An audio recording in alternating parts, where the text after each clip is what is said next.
Hey, what's up guys, this is TBone here. Welcome back to another episode of playing Legendary Game of Heroes. In today's episode, I'm going to walk you through the combat ready crew team and talk about how they actually work, each individual battle skills, and we're going to take a look at the optimal team and the activation order. So let's get started.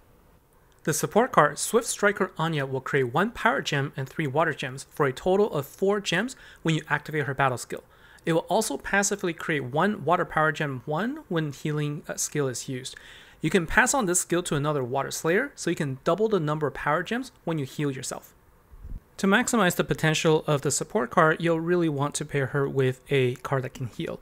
And to focus on her skills, I chose not to use the event card this time and used Helga instead.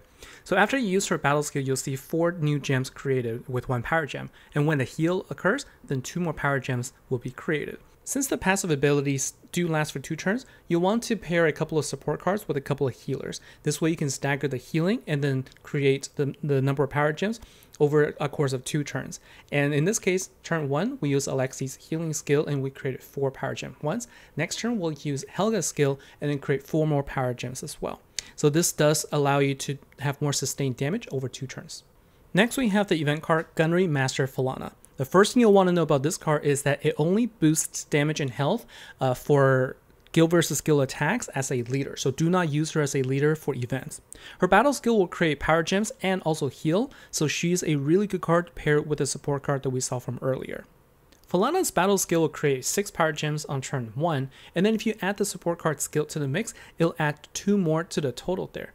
However, if you add 2 support cards to the mix, then you're going to start increasing the number of gems by a lot more. In this case, there's a total of 15 power gems on the board here, which starts becoming more relevant to the damage output as well. With a single key, we're able to deal over 6 billion damage, which is a nice output for just 3 cards.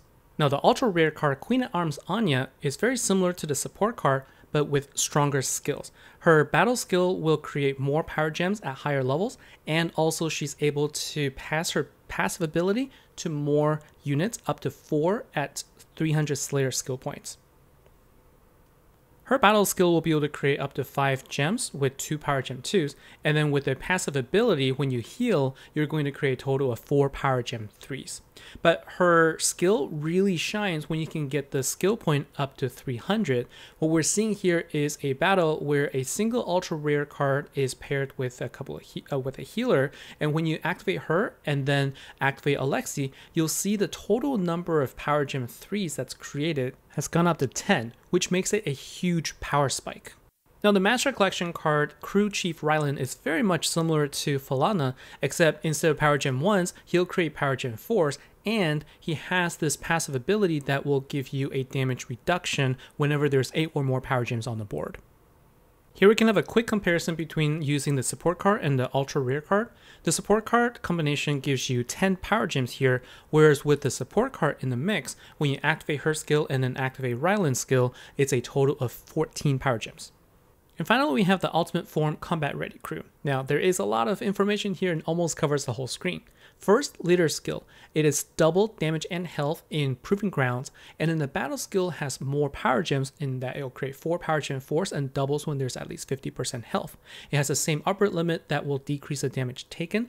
And finally, its passive ability will allow it to create more gems because it heals itself as well. Now, if you take a look at the ultimate form, it has the ability to create up to 12 power gems all on its own with its own battle skill, so it is by no means a weak card. Now, let's talk about the ideal setup and also the activation order. The ideal setup for this deck is going to be 2 Master Collection cards, 2 Ultra Rares, followed by the Ultimate Form. Now, if you don't have 2 of each, you can also use 1 Support, 1 Ultra Rare, and 1 Event card and 1 Master Collection card. Either way, you'll want to activate your Support card and your Ultra Rare cards first, followed by the rest of the cards. In this particular order, then you're going to be able to fill up the board easily with your teams. And against Ray, using 1 key without the killer bonus, we're still able to deal over 350 billion damage. And that's all for today's episode. Thanks a lot for watching. Now, if you've enjoyed the video, please like and subscribe, and also comment down in the video below and let me know your thoughts and feedback. I also stream regularly on Tuesdays and Thursdays. I'll see you then. Take care.